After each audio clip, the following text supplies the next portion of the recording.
hipotesis statistik ya. Ada H0 tertulis H0 di sini dan H1. Ada juga beberapa buku yang mengatakan H0 dan HA atau singkatan hipotesis alternatif. Ya. Dua-duanya sama saja. Ini adalah hanya style penulis. Ya. Yang jelas harus ada dua-duanya ini, H0, hipotesis 0, dan hipotesis alternatif atau hipotesis 1. Nah, kemudian tahapan yang kedua, setelah kita rumuskan hipotesis 0 dan hipotesis alternatif, kita akan menentukan nanti nilai kritisnya. Ya. Nilai kritisnya berdasarkan alfa dan derajat bebas. Alfa itu apa? Taraf nyata, ya. Besarnya peluang untuk salah, ya. Nah, kemudian menentukan yang tahap 3, menentukan nilai hitung atau statistik hitung atau nilai statistiknya. Ya, nanti ada rumus yang bisa kita pelajari bersama. Setelah kita hitung statistiknya, statistik hitungnya sudah kita ketemukan, nilai kritisnya juga sudah, maka nanti diambil suatu kesimpulan. Ya. Nah, membuat suatu kesimpulan didasarkan pada kaidah keputusan atau pengambilan keputusan. Apakah H0 atau H1 yang diterima. Nah, setelah itu baru bisa disimpulkan, ya, menerima hipotesis 0 atau menerima hipotesis alternatif. Jadi dari dua rumusan hipotesis ini, mana yang kita terima, apakah H0-nya atau H1-nya. Oke. Nah, ada tipe kesalahan di dalam pengujian hipotesis. Ya.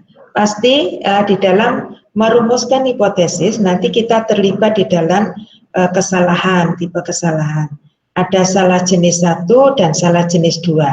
Salah jenis 1 itu adalah besarnya peluang ya untuk menolak hipotesis yang benar. Ya. Nah, itu disebut dengan tipe kesalahan 1 atau disebut dengan alfa. Ya, alfa yang biasanya kita sebut sebagai peluang untuk salah, nah itu adalah salah jenis 1. Ya. Nah, salah jenis 2 adalah besarnya peluang atau probabilitas menerima hipotesis yang salah. Nah, itu disebut dengan salah jenis 2 atau salah tipe 2 ya, yang disebut dengan beta, besarnya 1 min alfa. Ya. Jadi kalau salah jenis 1 disebut dengan alfa, kalau salah jenis 2 disebut dengan beta atau 1 min alfa. Nah, biasanya ini beta ini digunakan untuk mengukur kekuatan uji. Ya.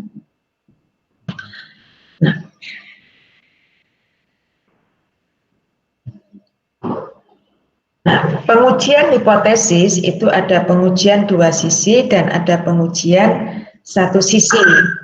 Pengujian 2 sisi atau two-tiered, ya, 2 sisi digunakan jika parameter populasi dalam hipotesis dinyatakan sama dengan. Ya. Pengujian 1 sisi ya, digunakan jika parameter populasi hipotesis dinyatakan lebih besar atau lebih kecil. Nah, ini bisa kita lihat dari statementnya. Ya. Apakah nanti kita kategorikan lebih besar, lebih kecil, atau tidak sama dengan. Gitu. Nah, ini rumusan hipotesis ya, yang siap untuk dilakukan pengujian. Kalau yang pertama tadi, rumusan hipotesis dalam bentuk narasi, itu biasanya disajikan di proposal untuk bab 1. Ya. Kalau rumusan hipotesis yang ada di layar ini, itu adalah yang siap untuk dilakukan pengujian. Jadi terdiri dari H0 dan H1.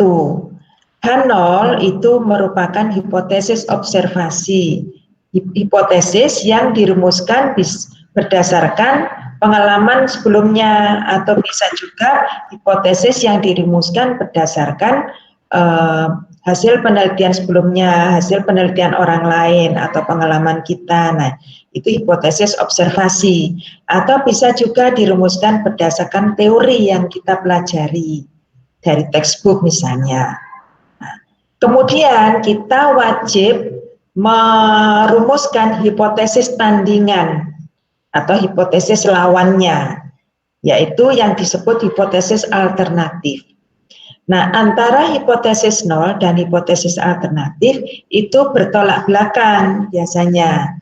Nah, kalau hipotesis nol atau hipotesis observasi misalnya dikatakan, ya, dikatakan produksi padi varietas Ciherang yang ditanam di Malang atau rata-rata produksi varietas Ciherang adalah 7 ton per hektar. Nah, gitu. Hipotesis alternatif misalnya produksi padi varietas Ciherang kalau diberi pupuk nitrogen, ya, dengan dosis yang lebih banyak, ya, maka produksinya lebih besar dari 7 ton per hektar. Nah, misalnya seperti itu. Jadi hipotesis alternatifnya adalah hasilnya lebih besar dari 7 ton. Nah, gitu. Nah, kalau seperti itu, ya berarti nanti kita akan memutuskan, ya, setelah pengujian apakah H0 atau H1 yang diterima. Nah, rumusan hipotesis H0 dan H1, ya, dibuat dengan simbol matematis ini itu dengan menggunakan tanda kalau H0-nya bisa sama dengan, bisa lebih kecil, atau sama dengan, atau lebih besar sama dengan.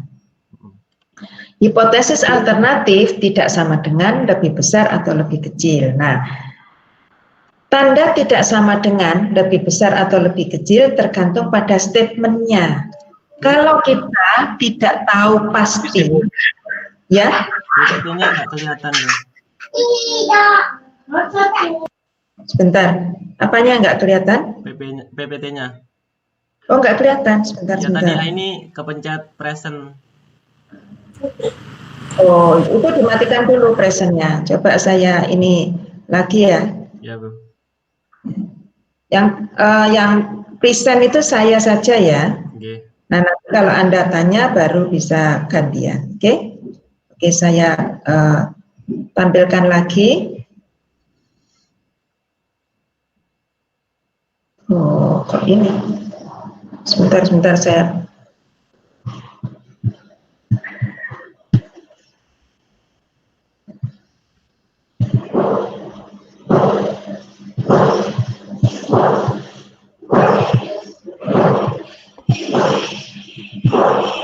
Sebentar.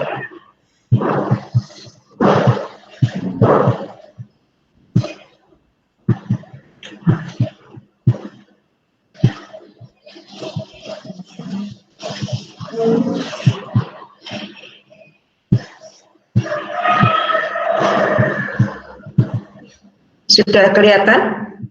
Sudah, Bu. Sudah kelihatan? Sudah. Oke ya, saya lanjutkan. Nah, jadi merumuskan hipotesis nol dan hipotesis alternatif tergantung pada kasusnya. Kalau kita tidak tahu sama sekali hipotesis alternatif itu nanti hasilnya lebih besar atau lebih kecil, maka kita pakai tanda tidak sama dengan. Tapi kalau kita sudah tahu pasti hasilnya nanti akan lebih besar, maka kita pakai tanda lebih besar. Kalau hasilnya lebih kecil, maka kita pakai tanda lebih kecil. Nah, tanda lebih besar atau lebih kecil itu hanya satu ujung, ya. Maka disebut dengan one tail test, ya, uji satu ujung, ya. Kalau tidak sama dengan, kita kan tidak tahu pasti, maka nanti kemungkinan hasilnya kan bisa lebih besar atau lebih kecil. Nah, berarti ada di dua ujung. Nah, kita nanti ujinya pakai uji dua ujung. Oke. Nah, kemudian menentukan nilai kritis yang berikutnya, setelah kita merumuskan hipotesis H0 dan H1, maka kita menentukan nilai kritis. Nah, nilai kritis itu tergantung kita tingkat signifikansi yang kita tentukan, ya. Alfa adalah tingkat signifikansi, ya, masih ingat ya? Kalau alfa sama dengan 0,05 artinya adalah peluang untuk tidak sama atau peluang salah paling besar adalah 5%, ya. Jadi kalau ada 100 data, paling banyak 5 data tidak sesuai dengan yang kita prediksikan, ya, atau berada di luar range-nya data kita. 95% dapat dipercaya kebenarannya, sedangkan yang 5 data tadi atau 5% tadi, ya, itu di luar kepercayaan kita, ya. Oke. Setelah kita tentukan tingkat signifikansi, apakah 1%, 5%, 10%, boleh 3%, boleh 15%. Jadi tergantung pada penelitinya, tergantung pada yang melakukan analisis. Tingkat kepuasannya sampai seberapa? Nah gitu. Jadi kalau tingkat kepuasannya, saya penelitian tingkat kepuasan saya 95% lah, enggak apa-apa. Nah, berarti kita pakai tingkat signifikansi 5%. Nah, gitu. Seperti misalnya nanti akan ditemukan vaksin COVID-19 misalnya, ya. Nah, itu tingkat signifikansinya berapa? Nah, biasanya kalau di lingkungan medis tingkat signifikansi ya 1%. Artinya vaksin yang ditemukan nanti cocok untuk penderita atau untuk menangkal virus itu sebesar 1%. Jadi dari 100 pasien katakan yang divaksin, paling banyak hanya 1% atau paling banyak hanya 1 orang yang tidak mempan, ya, virus itu tidak mempan diberi vaksin itu. Tetapi 99% atau 99 orang itu cocok dengan vaksin itu. Nah, misalnya seperti itu, ya. Paham ya? Paham. Halo, paham ya? Insya Allah, Bu. Alhamdulillah, Pak. Oke. Untuk pengujian 2 sisi digunakan alfa per 2, ya. Jadi tadi kan ada rumusan hipotesis alternatif yang tidak sama dengan. Nah, tidak sama dengan nanti hasilnya bisa lebih besar, bisa lebih kecil. Nah, itu kita berarti pakai uji 2 sisi. Maka nanti alfanya dibagi 2 di dalam menghitung. Ya, jadi kalau alfa 5% tadi berarti kalau uji 2 ujung jadi 0,05 dibagi 2 jadi 0,025 gitu. Nanti untuk pemahamannya kita praktek dengan soal, ya. Nah, banyaknya sampel yang digunakan untuk menentukan derajat bebas, ya. Kalau sampel 1 sampel maka N-1, kalau 2 sampel maka N1 plus N2 min 2. Nah, nanti ini kita praktekkan, ya. Nah, nilai kritis ditentukan dengan menggunakan tabel T atau tabel Z. Nah, tergantung pada kita mengujinya apa dan distribusi data kita seperti apa. Untuk uji T itu adalah uji yang digunakan untuk membedakan 2 populasi, ya, atau 2 treatment, ya. Misalnya tadi ada varietas Ciherang dan varietas Cianjur. Nah, berarti kita nanti bisa pakai uji T. Nah, dengan catatan bahwa datanya menyebar secara T-student. Nah, data yang menyebar secara T-student itu adalah data yang simetris, ya, simetris. Jadi kalau bentuknya kurva, luasan kiri dan luasan kanan dengan sumbu mu itu sama dengan sama, ya. Tabel Z itu adalah tabel sebaran normal. Itu juga seperti kurva, ya. Jadi kalau ada sumbu sumbunya di tengah itu adalah sumbu mu, maka luasan di sebelah kiri sama dengan luasan di sebelah kanan. Nah, setelah itu maka kita buat kaidah keputusannya. Nah, kaidah keputusannya untuk mengatakan bahwa apakah menerima H0 atau H1, ya. Jadi kalau nanti sudah kita hitung, ya, statistik hitungnya, ya, kemudian nanti dibandingkan dengan nilai kritis, ya. Nilai kritis itu adalah nilai batas untuk mengatakan apakah H0 atau H1 yang diterima, ya. Nah, kemudian, nah, kalau ini kita lihat distribusi normal ini, ya, di tengah ini sumbu yang di tengah, ya, itu dikatakan 0. Ini kalau normal baku. Nah, kemudian yang putus-putus ini adalah batas untuk menolak H0 atau menerima H1 atau menerima H1, ya. Nah, ini adalah batasan. Nah, jadi tanda panah yang di kiri dengan batas garis putus-putus ini adalah daerah penolakannya, ya. Yang di dalam penerimaan H0 ini adalah daerah penerimaan, ya, yang tadi kalau kita buat alfa 5%, maka daerah penolakannya ada di dua ujung atau uji dua ujung, maka yang sebelah kiri adalah alfa per 2, sebelah kanan adalah alfa per 2. Yang di dalam adalah 1 min alfa. Nah, ini yang 95% ini ada di dalam ini. 95%, ya, menerima H0, ya.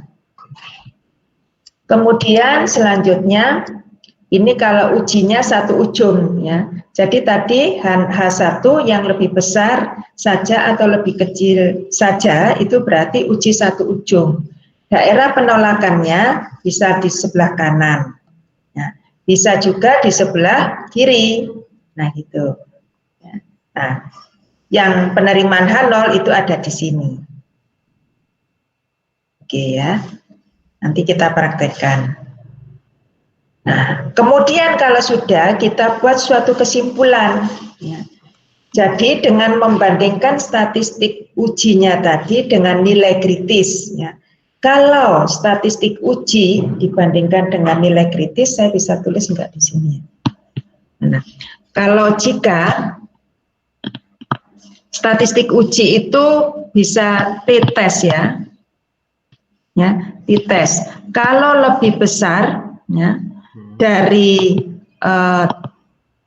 t-tabelnya, ya, maka terima H1 atau tolak H0. Bisa terlihat? Bisa terlihat, ya? Jika t-test lebih kecil atau sama dengan t-tabel, maka menerima H0 atau menolak H1.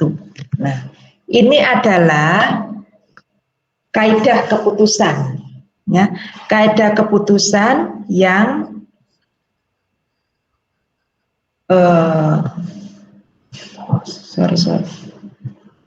Nah, kaidah keputusan yang nanti akan kita gunakan untuk membuat suatu kesimpulan pengujian hipotesis, ya. Tadi kan sudah ada rumusan nih, ya. H0 misalnya varietas Ciherang, ya. Ciherang misalnya dilambangkan dengan A sama dengan varietas Cianjur, ya. Dibandingkan versus H1, ya, varietas Ciherang tidak sama dengan varietas Cianjur, ya. Karena misalnya ini ingin diketahui sama-sama ditanam di Malang, nah gitu. Jadi apakah Ciherang dengan Cianjur itu hasilnya sama atau tidak kalau ditanam di Malang. Nah gitu. Jadi rumusan hipotesis nolnya bahwa Ciherang dengan Cianjur hasilnya sama. Nah, lawannya atau tandingannya atau alternatifnya H1 atau hipotesis alternatif Cianjur, Ciherang kalau ditanam di Malang ya tidak sama dengan Cianjur. Nah, nanti setelah kita dapat data, setelah penelitian atau setelah analisis data, maka kita akan membuat suatu kesimpulan. Ya, tadi tahapannya ini kan tahapan pertama nih, ya, rumusan hipotesis. Tahapan kedua tadi adalah menentukan alfa, ya, dan rumusan alfa ya. Nah, tahap ketiga tadi adalah membuat statistik uji, ya, di tesnya. Nah, nanti ada rumusnya. Nah, kemudian yang keempat, ya, dites dan nilai kritis, ya, di tabel. Ya, ini adalah nilai kritis pengujian, ini adalah statistik uji. Ya. Kemudian yang keempat adalah menentukan kaidah keputusan tadi ini, ya, ini adalah yang keempat. Ya. Nah, yang kelima, ya, yang kelima adalah membuat suatu kesimpulan. Nah, kesimpulannya nanti begini, jika ya kalau T tes lebih besar dari T tabel, ya, misalnya karena T-tes lebih besar dari T-tabel, maka ya, terima H1 ya, tolak H0 yang berarti ya, yang berarti ini ya, yang berarti ini ya, Ciherang Ciherang tidak sama dan Cianjur sama, hasilnya tidak sama. Beda kalau ditanam di Malang. Nah gitu. Bisa dibaca? Bisa. Halo, bisa dibaca? Bisa, Bu. Oke, ya. Nah, ini kuliah ini mohon maaf tidak bisa panjang seperti di kelas ya, tetapi kita nanti bisa melakukannya berkali-kali. Silakan kalau nanti kuliah ini di-arrange sendiri dengan kelas ya, kemudian memberitahu saya untuk kuliah selanjutnya. Nah, kita bebas ya sampai sore atau setelah maghrib pun enggak masalah, asalkan ada kesepakatan ya nanti si Jatuh dikoordinir kelasnya untuk kuliah yang akan datang kira-kira kapan, jam berapa. Nah, yang akan datang itu akan saya sampaikan contoh soalnya. Oke ya? Siap, Bu. Ya, Bu. Iya, halo? Ya, Bu. Oke. Ya, Bu. Nah, ini Ya, Bu. akan saya share. Nah, ini nanti akan saya share.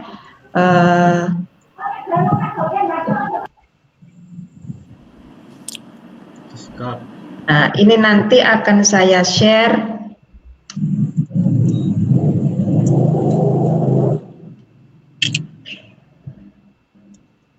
Ya, akan saya share materinya ya.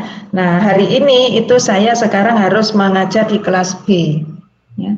Oh, iya, jadi Bu. tolong nanti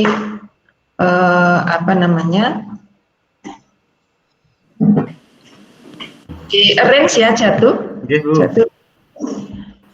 Jadwal berikutnya kapan? Kemudian tolong di screenshot untuk yang hadir ya. Oh, Jatuh. Sudah. Ya. Untuk bukti bukti kita sudah kuliah dan dilampirkan sebagai laporan, gitu ya. Nah, oke. Kalau ada pertanyaan ya, silakan nanti bisa kita lihat, bisa via WA, bisa via email ya, dan bisa disiapkan pada kesempatan berikutnya. Silakan dibaca teorinya ya. Kalau misalnya sudah bisa mencoba untuk latihan soal-soal, silakan. Kalau ada kesulitan nanti kita ketemu di kesempatan yang akan datang. Oke ya. Sampai sekian, silakan live dari acara ini. Assalamualaikum warahmatullahi wabarakatuh. Waalaikumsalam. Waalaikumsalam warahmatullahi wabarakatuh. Terima kasih, Bu. Salam Bu, terima kasih. Waalaikumsalam. Sama.